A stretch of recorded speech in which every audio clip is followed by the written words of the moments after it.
Good morning, everybody, and welcome to Vendor Speak on this lovely Friday. Hopefully, it's as lovely where you are as it isn't where I am here in Vancouver as I look out over on the gray skies and the rain coming down. And it wasn't like last week where it was nice and sunny and everything else. Today, we have with us John Latka from Automotive Business Solutions from that sprawling metropolis of Cole Harbour, Nova Scotia, which is a suburb of that cosmopolitan place, Dartmouth, Nova Scotia, which they like to look over the bridge at that place and spit on all those people in Halifax, except for them great people in Truro, because they're just like awesome. John, let's just get started a little bit. Tell us a little bit more about yourself Well, and actually, as we speak here, Jeff, how about I'm going to start talking and then I'll give you something to do before I finish. How's that? Are you in for oh that? boy, yeah. Yeah. All right. Well, listen, I want to thank you for taking the time to join us today as we look at the topic of performance management. Now, just like in sports and personal health, in automotive, there are specific statistics that shows the relative health of individuals and team members from an outcome perspective. And without a predetermined set of standards to measure against, it's virtually impossible to know how your team members are performing. Now, with the right tools and supports in place, we can see improvement opportunities based on past and current individual performance and initiate a course correction specific to the individual's needs to bring them back on track. Now, our agenda for today will start with Jeff playing our performance management explainer video, followed by me showing you a brief overview of the program's income potential, and then we'll look at the program overview that will include an About Us section, so you'll learn a little more about me and Automotive Business Solutions. Jeff. Terrific. Well, thank you, John. I'll be playing the video in just a second. Just so you know, please let your friends know, your colleagues, etc., that this is recorded. It'll be available on our website in just a few hours after we're done by my lovely IT assistant, Mr. Ian Nethercott, and of course we're also available on Apple Podcasts. So without further ado, I'm going to share this short video, and John is in the starring role.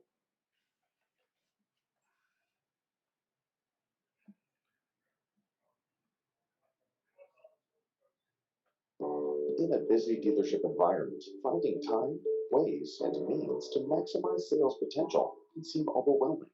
And that's where we come in with the Performance Management Partnership, a unique and proven solution to help you increase sales and market share. The program includes needs-specific skills training, coaching, mentoring, and counseling. By focusing on critical factors, behavior goals, outcome goals, and performance-specific analytics, we help you build an effective, high-performance sales culture. As your team increases sales by an average of just 1 or 2 deals per month per sales rep, the math will speak for itself. For example, 2 additional sales times 6 sales reps over 12 months equals 144 additional sales per year. Multiply that by an average front and back end gross of $3,000, and you just made an extra $432,000. We help dealerships achieve closing ratios as high as 51.9% and volume increases as high as 43.7%. And we do this with the program's ongoing support, weekly phone conferences, monthly on-site meetings, and precise feedback targeting specific needs. Call us to learn more. There we go. We're back. Hopefully you found that informative. That will tell us stuff. I can say that John and I have talked about his program quite at length, and I'm very impressed. It's extremely professional, and certainly makes our little friend down in the States with the plane look should be embarrassed at the levels of this. And John and I are discussing that his new promotional videos will include him in a soapbox racer with a tail on the back that looks like a plane's tail with a 1X. just so you know. And before we get started with John, of course, the disclaimer: the views being expressed today are those of our guest, Mr. John Latka, Automotive Business Solutions, and do not necessarily reflect the opinions of the Auto Hub Club, Auto Hub Show, myself, Jeff Polo, or Ian Nethercott. And with that, John, please take it away. All right, so I'll share my screen here, ideally.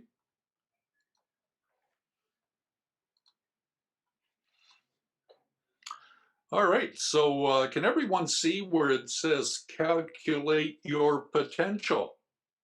Yes, sir. For sure. Give me a thumbs up. All right. So what you see there is basically what we saw on the video, that if in fact your dealership is running an average gross profit of $3,000 front and back, you've got 6 salespeople, and we help you increase the volume of sales by 2 per sales consultant, you can end up with an extra $432,000. Now, let's take another view here. What if in fact you had a 3 dealership group and you had 15 salespeople, but your gross profit was $4,000? If the same increase took place of an average of 2 sales per salesperson per month, you've just made an extra $1,440,000. Is that interesting? Oh, yeah. Oh yeah. All right. So, we could take another look, and if we were to use, let's say, a larger dealer group and they had 200 salespeople, do the math there, we're talking multi-millions. So the potential with the program is huge. It's a matter of getting on the program. So at this point, what I'd like to do is just talk a little bit about us. I hate talking about us, but I guess it's mandatory and important for those who don't know us or aren't aware of us. So Automotive Business Solutions as a company, we call it a boutique agency. We started the business 20 years ago, and we work with dealerships primarily to help them improve their sales and accountability initiatives. Obviously, volumes, profitability, market share, CSI. And the other important thing of late, of course, is that we need to consider the customer experience as well as the employee experience. Now, our customers include dealer groups and independently owned dealerships that opt for unique products and services. And we like to think that we deliver it in a professional and individualized and personalized way. In terms of my background, I've got over 30 years of sales management and leadership experience. I've managed dealerships in major markets in Canada, including Hamilton, Toronto, Ottawa, and here in Halifax, Dartmouth. What's interesting is that the dealerships that I had the pleasure of working at and the teams that we put together, we saw incredible increases in sales volume and profitability. Now, some people have described me as a multitasker, although my wife might have something to say about that if she heard. Apparently, I'm an enthusiastic communicator, and I certainly enjoy communicating, as most people will tell you. And one of the things that I look at is the bigger picture when strategizing. Now, I've also got a background in psychiatric nursing and psychosocial rehabilitation, and that certainly helped me because it gives me an in-depth knowledge of human behavior. And I'm working with individuals and teams. I just have a little more insight than the average person might. And I also have, apparently, according to some feedback, the ability to sell new ideas to team members. And of course, in terms of change management, having tons of experience in it, it makes it easier for us to bring new things in front of people and actually have them accept it.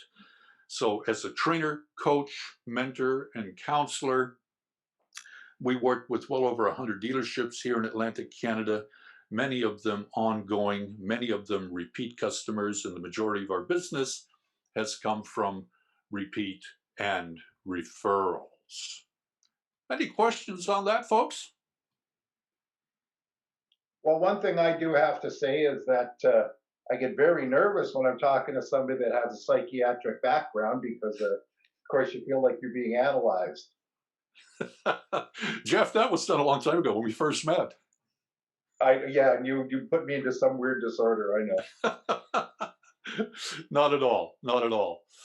Well, listen, one of the things that we believe in is simplicity, and we certainly buy into the keep it simple, stupid philosophy. And I found a quote by a fellow named Charles Mingus that says, making the simple complicated is quite commonplace. Making the complicated simple, well, that's creativity.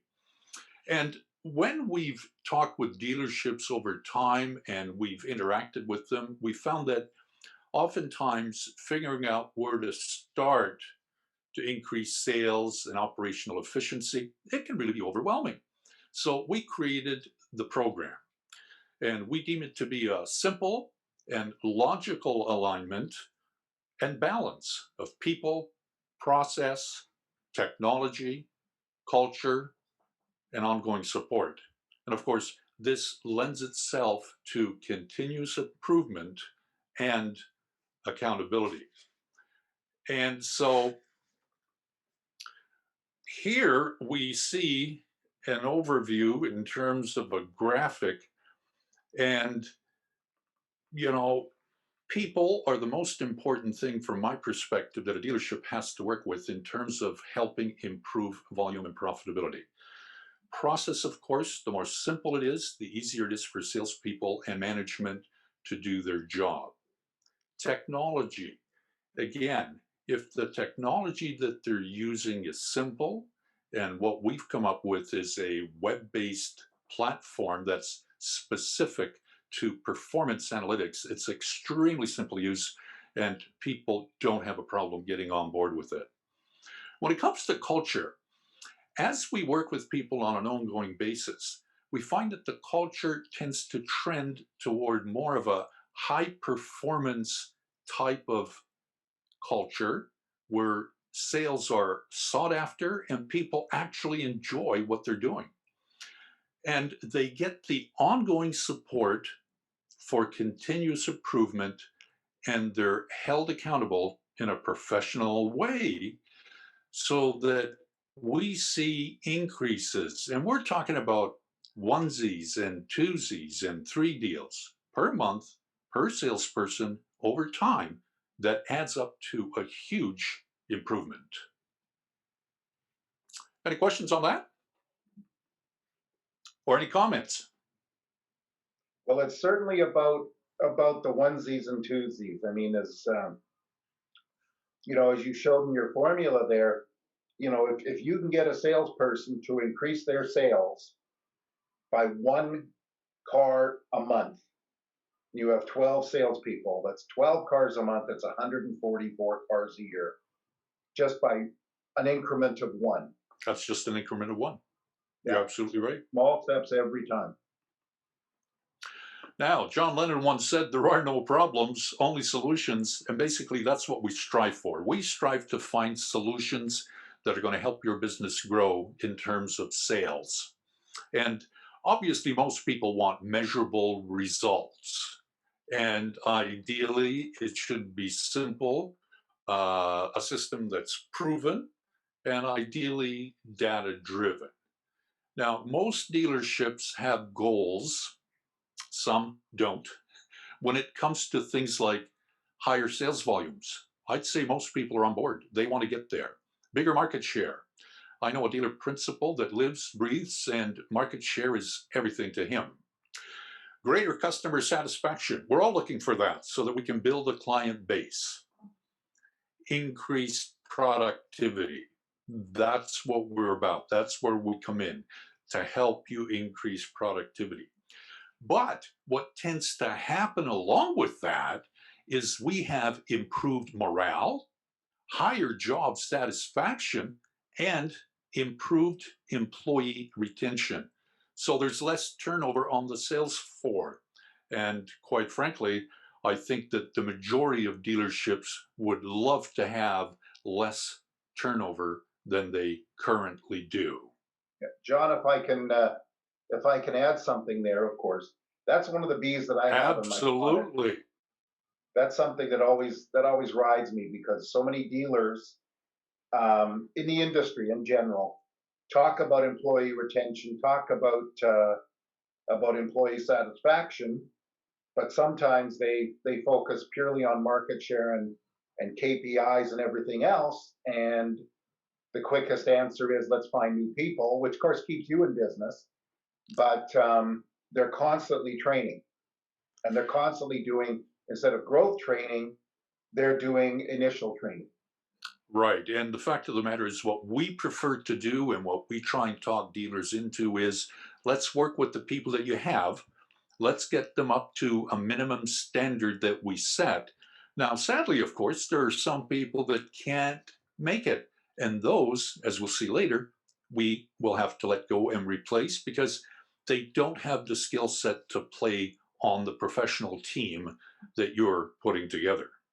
It's funny, Now, John, if I add to that, just because you mentioned that, there's a dealer out here. It's a very, very large dealer here, an extremely large business person across the country that had a reputation in his dealerships that the bottom man on the totem pole always got fired.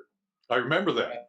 Yeah, and this goes back. I mean, he's pushing 55 years in the business. And one time I saw him at a dinner, and they got interviewed, and they asked him the question about that, the bottom man, the totem pole. What's with that policy? And he said there never was a policy. He said, in fact, the best salesperson he ever had was somebody who didn't sell a car for 4 months, but he knew there was something there. But he said, however, we got to be realistic. There's some people that are no good to themselves or no good to the dealership. Well, and that's a sad statement, but it's true. And sometimes that comes into our hiring practice where we end up hiring the wrong person for the position. I'm sure we've all heard of Warren Buffett, and one of my favorite quotes by him is, "It isn't necessary to do extraordinary things to get extraordinary results." And the fact of the matter is, in working with dealerships, all we strive to do basically is to help sales teams do what's ordinary, what we should be doing, but let's do it extraordinarily well and let's follow the process. So let me just show you what's possible if, in fact, these numbers came into play. So we've had a salesperson that was selling 7.7 vehicles per month on average. They were brought up to 10.8, a 3.1 increase. That represents 40%. What about the 5.8 to 9.8? That's a 69% increase. And as we scroll down and you look at employee number 5, 4.8 to 8.5, a 77% increase.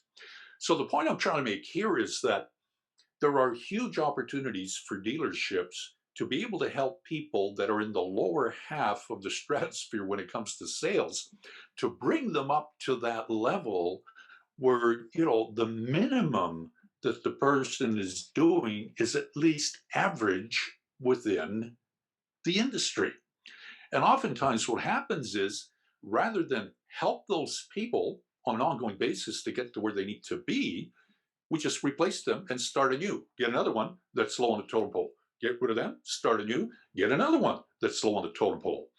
And my feelings are that if we can work with people and bring them up to a certain level, as I said, there will be some casualties along the way. Some people won't make it. But for those that do, and then we replace them with new people, get them up to that standard, and all of a sudden you've got some pretty dramatic increases in terms of sales volumes. Yeah. So when you're committed to something, and we are, we don't want excuses. We're looking for results, but we will work with people to get there. What I want to share with you here is a chart that shows 3 dealerships that we worked with. And this is a snapshot in time On a 3-month period, year over year, as you can see in dealership A, sales increased by 32.4%. Dealership B, it increased by 43.5%. Dealership C, over 8 months, 25.5%. The average was 5.6%, 5.6% months for the three dealerships, but the average increase was 33.8%. And when we did the numbers and broke it down to individuals, the average increase was 2.47 sales per consultant at those dealerships. Any comments on that? Pretty impressive. And it's a small steps. It Small was. steps. What else? And It's the small bigger steps thing and it's that, working with people on an ongoing basis. yeah, and the Sorry, go problem that ahead. we make, no, the mistakes that we make in this business is, it's the old story of we can't see the forest for the trees. And so somebody sits there and says, well, you know what? I want to do, I just see in your lower corner, 1,200 cars this year. I want to do 1,200 cars a year. And they're doing 800. And they want 1,200 this year. Well, how realistic is that? By having a It's not. 50% increase? It's not. Yet, we get that increase to 840 and we're disappointed because we haven't managed our expectations. That's true. You've got to manage expectations. They have to be realistic, as we'll talk about goal setting later on in this presentation. But realistically, when we look at small daily improvements over time, we can end up with some pretty stunning results. Now, here's an example of a dealership that we've been working with, we worked with for many, many years. And the dealer principal came to me one day and said, John, is there something that you can put together, a program where you can work with us on an ongoing basis over an extended period of time? And so basically at that time, I came up with what was called the Accountability Partnership Program, very similar to this. We weren't necessarily tracking as many stats as we are currently. However, the outcome was phenomenal. So the first year that we had the program in place, we hit 790 vehicles. So that was the baseline. That December, I went to the sales management team and I said, look, guys, how about we shoot for hitting 1,000 cars next year?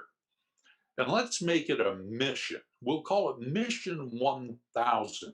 We'll get everybody involved. We'll get everybody to buy in. So they looked at me like I had three heads because, well, wait a minute, we haven't broken 800. How the hell are we going to get to 1,000? So what I did was I called in each individual salesperson with the management team one-on-one and asked them that with the right support, the right training, how many more deals a month do you think you can contribute? And we had everything from 1 to 3 and in between.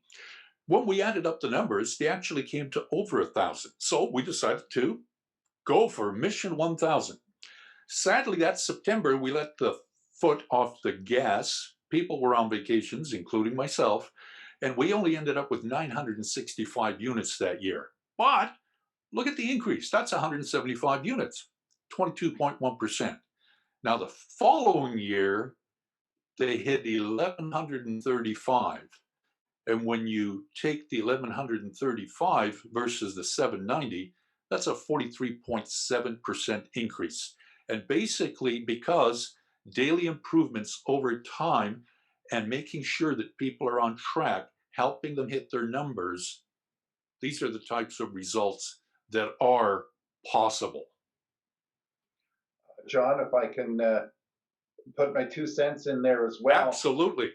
Something that that people don't realize, or dealers do, because they tend to look at things a little differently. That increase, if you figure, if only half of that increase is new cars, they take into account the savings on floor planning, the manufacturer's co-op or floor plan assistance money, used cars, the turns that they can actually capitalize more money on it. So it's more than just the gross. That's a tremendous amount of money there.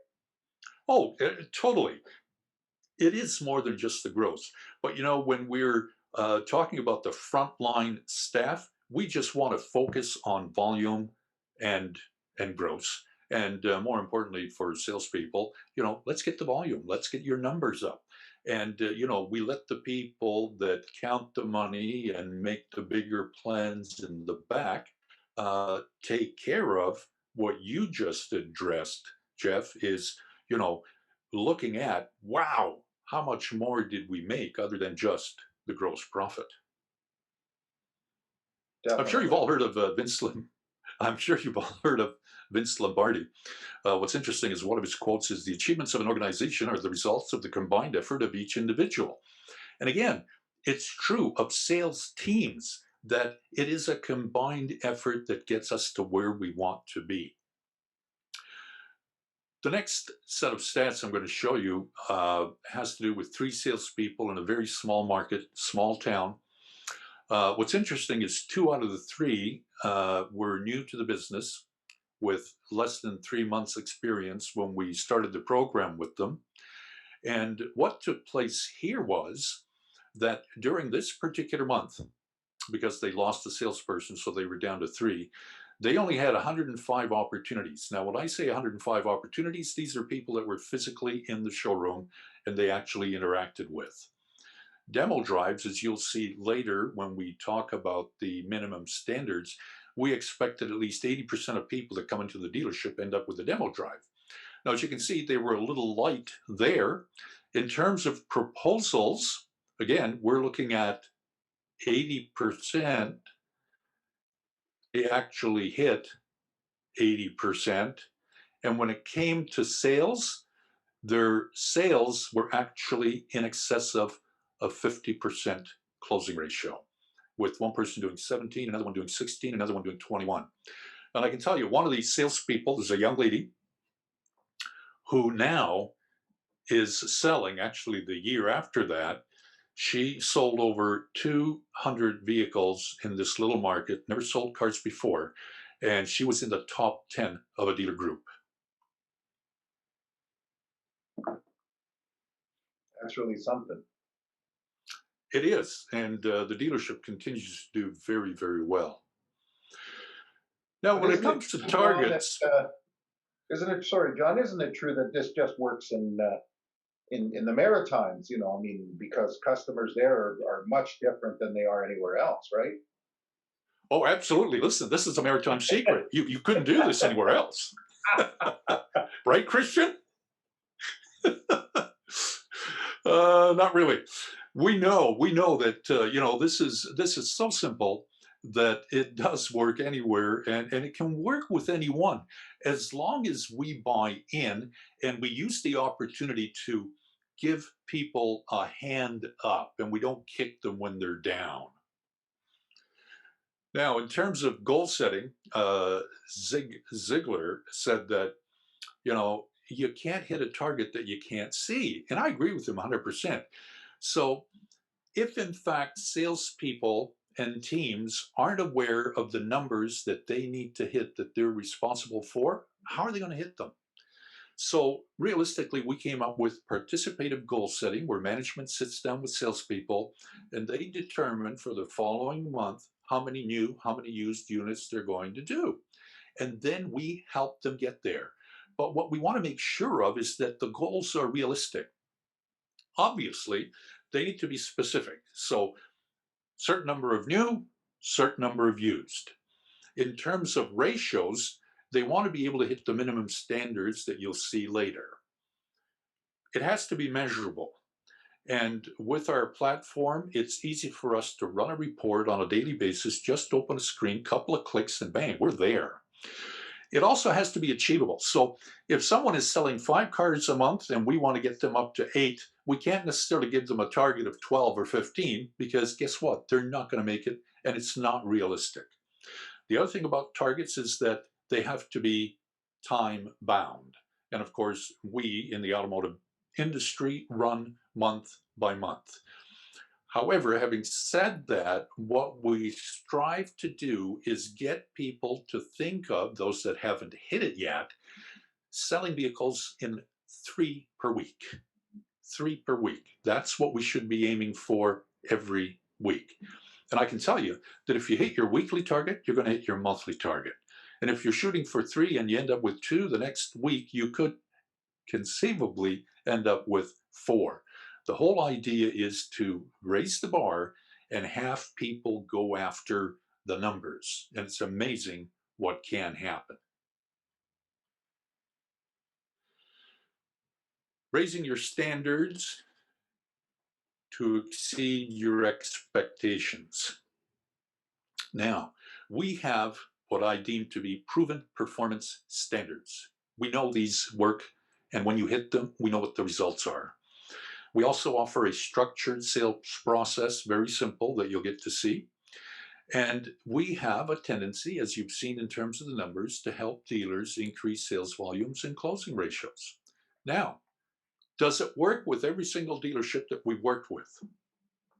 Fact of the matter is no, it hasn't. There have been a few that sadly, it didn't have to do with the front line or the salespeople. It had to do with management that weren't pulling their part of the agreement. And therefore, it ended up going sideways. And that's unfortunate because the potential was certainly there. But that's a rare occurrence because we spend a lot of time before we engage with dealerships to get on the program. We spend a lot of time with them to ensure that, you know what, this is going to be long-term, not short-term, because this is not a one and get done.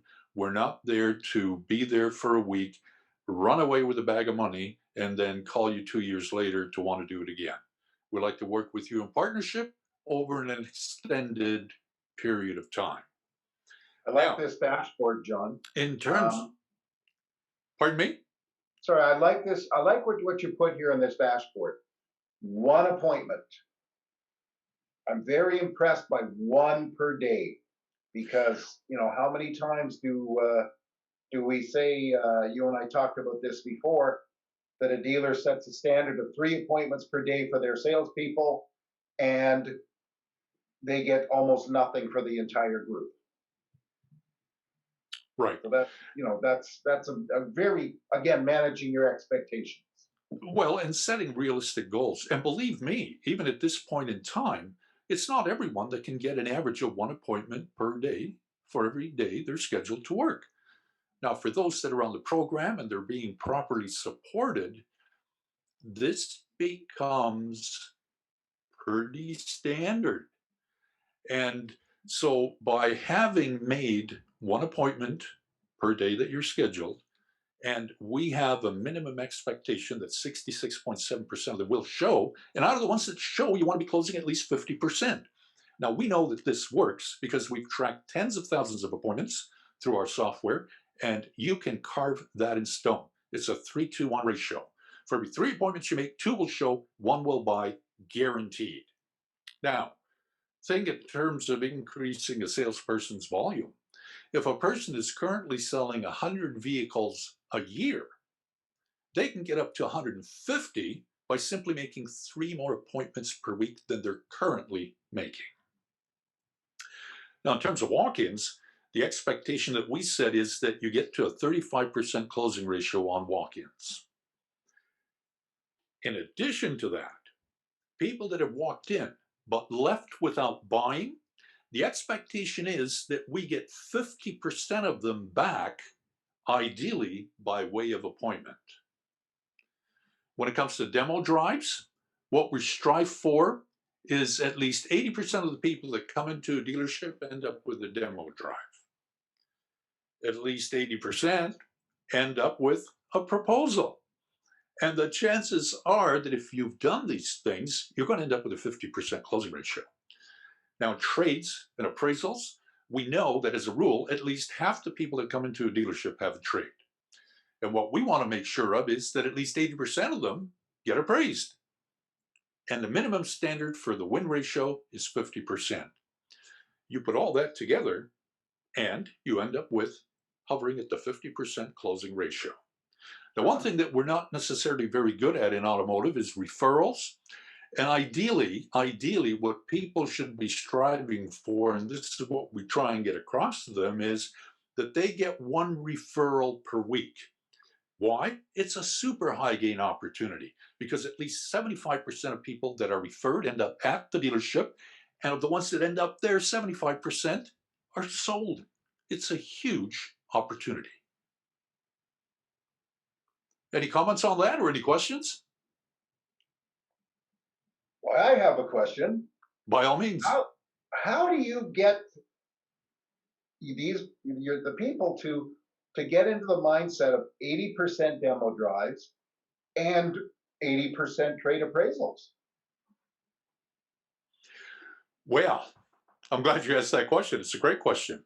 So basically, what we do is we show them the potential of what can happen when they're actually doing that. Their closing ratios go up, their sales volume go up, and guess what? Their income increases dramatically. So why wouldn't you want to? Now, in some cases, they don't know how, so we need to teach them. In other cases, excuse me, they don't know why, so we have to explain it to them. And it's really interesting. The majority of people will buy in. Now, further to that, excuse me, I need a drink. It is Friday afternoon. It's still Friday morning here, man. We're just getting started. Well, it's 5 o'clock somewhere. Anyway, so to add to that, Jeff, one of the things that we came up with that's actually in our platform is a pay plan. And this pay plan is geared specifically for dealerships that may want to experiment or try it out to see how it works. And it's great, especially for people new to the business, is that they get paid by following the steps in the process. So for example, set an appointment, they get paid. The appointment shows, they get paid. Log a walk-in, you get paid. Sell a vehicle, you get paid. If there's a trade appraisal, you get paid. If you win the trade, you get a bonus because management doesn't have to go to the auction to get a car. So people will obviously want to enter the data. Yeah. Well, that's a very good point too. You know that there's so much talk about pay plans that something has to change, and every time we have a excuse me, an HR show, that's what people talk about is the pay plans. And one comment made at one show was it's like business managers, F&I managers are only paid for what they sell. However, they're supposed to make paperwork perfectly. They're supposed to put all the files together the exact way the controller wants. In this particular case, salespeople, they're paid in the same manner as this someone who is self-employed, but they're not given the same benefits as someone who's self-employed by being responsible. So we do have to change the pay plan. I'm sure that there are many pay plans now that dealerships are trying, and you want to make sure that you find one that fits your culture, that fits your dealership, and that fits the outcomes that you are looking for. Earlier, we talked about the sales process, and realistically, we certainly haven't reinvented the wheel. The only thing we're doing is balancing and aligning things at dealerships. We're not reinventing things. But the fact of the matter is, if in fact people follow the simple sales process and make sure that they hit on all the major ones, namely selection, the building of mental ownership, and then you can gain commitment. But what tends to happen at many dealerships is salespeople want to take shortcuts. They get selection, and right away they want to try and get commitment without going through the process of presentation and demonstration. So if in fact people adhere to process, the more frequently they do it, the better they get at it, the more sales they're going to get. Now, John, Yes. many dealer principals and sales managers have been doing this a long time. And your map you just showed there, that is your standard road to a sale. It's pretty standard. Yeah, I'll put that quote, road to a sale, unquote. So we all know this. Why pay you the billions of dollars that we should pay you to do better when we already know the road to the sale? Well, you know what? That's a great question, and the answer is many people know what they should be doing. The fact of the matter is they don't know how to get there, and they need someone to lead them there. And that's where we come in, where we help people recognize the areas that there are opportunities for improvement, and then help them improve. Let them know why it's important, not just to them, but to the dealership. And we work with them on an ongoing basis as an individual versus, 20 people getting the same brush treatment. So we know that most people realize what they should be doing, but doing it is something else again. So we Right. actually help them get there. And this is where part of the psychiatric nursing and psychosocial rehabilitation background comes into play as well. I talked earlier about our web-based platform, and it's specific to performance analytics. And of course, this is something that's very, very simple to use. Some dealers that have seen this and have used it have referred to it as something that's really slick, and it is easy to use. And I was with a dealer just before COVID hit, showing him the program, and he loved it. He said, "You know what? This is something that even I can use." He said, "I don't have to hire someone or pay them to track things." So now it's a matter of getting back to him, but we're still in COVID. One of the reports that we see here is projections and progress. And we talked earlier about goal setting. And this is where we set the targets for the month for each individual salesperson. And new and used. And of course, we have total. Then what we do is we track their progress toward the goal, and we see what the actual is, and we also see what we refer to as the balance due is. That's how many deals they still owe for the month. And the idea here is that as we're tracking their weekly performance, we want to make sure that no salesperson is left behind. No one at any dealership should go a week without selling a car, even if management has to get involved to help them get an appointment or to get them a house deal. But we need to get people on the rails and keep them on the rails and not let people flounder for a week or two and then 5 days before month end, slap them around saying, "Hey, what the heck's going on? Why aren't you at your numbers?" So if we're working with them on a weekly basis and a monthly basis, the chances are people aren't going to go weeks without selling a vehicle. And what we offer, of course, is the ongoing training. And training is more than just teaching skills, right? Many people can teach a skill. However, along with that comes practicing, programming, and that's a psych rehab concept whereby you want to program someone to make sure that they follow the steps if in fact they are skipping a step or doing a step out of sequence. The idea is we program people to do it the right way. And the analogy I use is, if you go to a bank machine and you try and get money out, do you have to follow a process? Is it programmed in? Absolutely. And guess what? If you don't take the steps, you don't get the money. Well, similar thing here when it comes to automotive sales. If we're not following the process, if we're not taking the right steps, we're not going to end up with the deal. Now, above and beyond that, people sometimes need coaching, that one-on-one support in the development of their skills. Then people can also use mentoring. And this comes with people like myself that have extensive experience, a greater knowledge and understanding that they might have, and we can help support their development. Then, last but not least, there's the counseling aspect, where sometimes, you know what? People just need an ear, and we're there for that. We listen, and then we give them advice relative to what they're struggling with. I And have a question for you, John. this, by all means, So Marcel asks, is sales BDC a viable option for a small dealership to assist in generating appointments? He's had conversations with many dealers about the pros and cons of having a BDC. Well, quite frankly, from my perspective, uh, I'm not necessarily a BDC fan, although I know that there is use for it. I mean, it's an important part because some people aren't capable of making appointments. However, I believe and I maintain that if you work with your salespeople and you teach them and you help them, they will get it.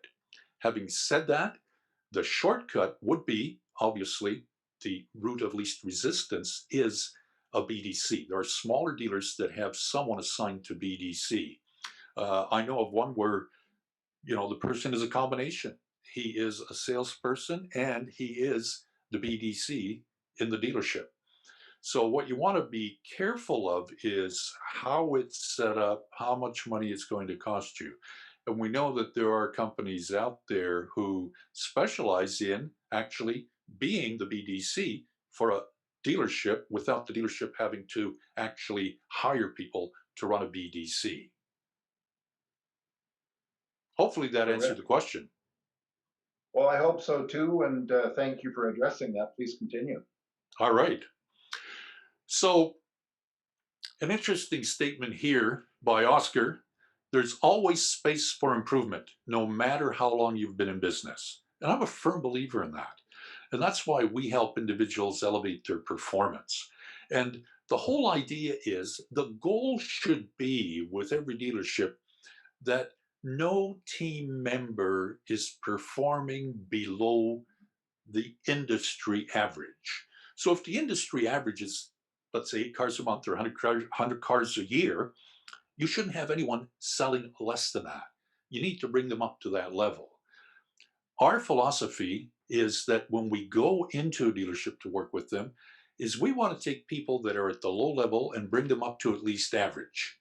We want to help the average person get to that medium level, and we want to help the medium person get to the higher level so that we move people along so that they are contributing more and more sales for the dealership and they're making more and more income for themselves. Now, I mentioned earlier that sometimes people don't necessarily make it. And so the other thing we have to look at is ability, motivation, and attitude. Okay. And quite frankly, those who can't or don't improve to the minimum standards may need to be transferred to another department if, in fact, they can function well there, or terminated. But a quick review here is, generally we have a number of variables when it comes to people's attitude, skills, desire. Now, the first one here, of course, is a high desire and low skills. They want to do well, they're excited, they're pumped, but you know what? They're not competent. So, what do we need to do? We can't just let them flounder in all the excitement. We need to teach them so they can actually put that together, that excitement, that enthusiasm, and actually sell more vehicles. Then there are people that have high skills and low desire. They know how, they're just not doing it. So this is where we have to look at motivation factors.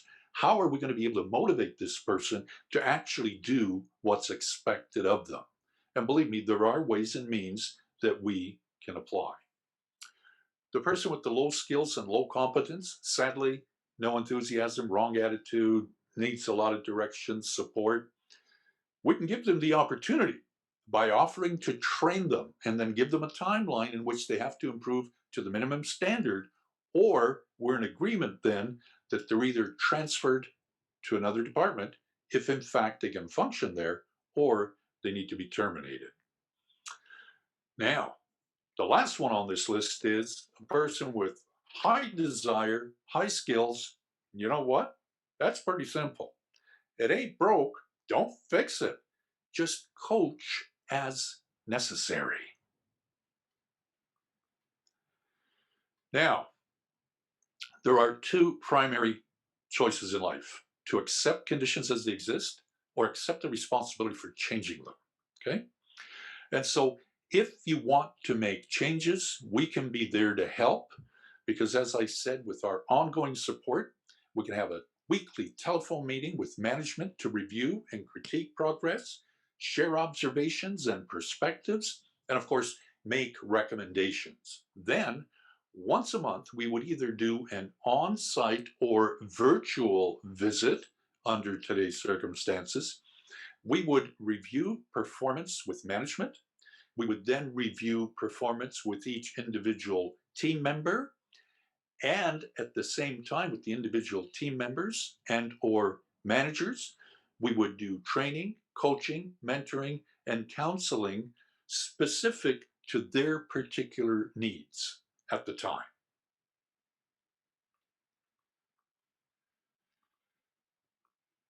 I'm sure you've all heard of Einstein and his famous quote, insanity, doing the same thing over and over again and expecting a different result. Well, of course, we know that's insane. So, what has to happen? Change. And when it comes to change management, really, when you break it down, that's logic. But the fact of the matter is, implementing it can be a bit of an art. And we've got experience in implementing things and change management. And obviously, when we're in dialogue with people, it's highlighted with what we deem to be respect and dignity. And when it comes to change, the first thing we have to do is inform people. Why the change? And most importantly, why does it matter? We need to inspire them, give ownership to everyone, make it personal, invite them all to share and help create this desired culture, the new future. Reinforce, ensure that the process of change becomes a shared experience. Everyone's involved, and we're all rowing in the same direction. And quite frankly, with years of successful change management, our approach takes the worry out of change. But I will tell you that when we look at change, there are stages of commitment, and then there's a timeline. And when it comes to changes, when it comes to commitment, the stages of commitment, it starts with the information. Then what tends to happen is, there's some uncertainty. Well, what we need to do then is we recognize there's going to be uncertainty, so we clarify things and we raise the awareness for people. Then there can still be some negative perceptions, and we address those so that they have a clearer understanding. And it turns into, as a rule, positive perceptions. And then the implementation, the acceptance of change happens, and that culture is established. The challenge, though, is that any time during this timeline and these stages of commitment, the change initiative can be undermined or even abandoned. So you have to think in terms of making sure that this will, in fact, get legs, it will get traction. And that's where we can help you when it comes to the implementation. So, in terms of how we go about it, it's a 3-day setup. On day one, there's orientation and overview. We set up the Approach 360 software. We review the performance standards with everyone involved, and then we get into the goal setting. On day two, we actually review what the daily routine should be for salespeople and for management. We also review the sales process. And then we go into an overview of our by appointment, a better way to sell seminar, so that they will learn how to properly turn internet and telephone inquiries into appointments and how to properly follow up and get people back into the dealership by way of follow up. And then, of course, on day three, what we do is we have one-on-one meetings with salespeople and with management to ensure there are no hiccups, everyone has a clear understanding, and any issues that might arise, we are able to address and have a smooth start to the ongoing program. At the bottom here, you'll see my contact information, phone number, local, and then we have our toll-free number. My email address is john@automotivebusinesssolutions.com. Anyone that wants to get a hold of me can do so in any of these ways, including LinkedIn. And at this point in time, I want to thank everyone who attended, and I'm really happy that you could make it and that I had the opportunity to share this information with you. Terrific. John, that's a tremendous program. I very much like what I see here, and do remember, please, everybody, this is recorded. We'll be sending out recordings. It goes into our podcast, and please reach out to John at any time. You can, if you want questions about how to reach John or feedback, please reach out to Ian or myself at Vendor Speak or the Auto Hub Show. And I'll thank you very much for attending, John, and thank you everybody for joining us. And with My that, pleasure. Marcel, I think you might be new to our show, so thank you for joining us. Barry, Christian, and others that were here. Have a great day, and thank you again. And don't forget to tune in. And next week, funny enough, Marcel, you mentioned the BDC. We do have some people on that will be doing that, but go to John first.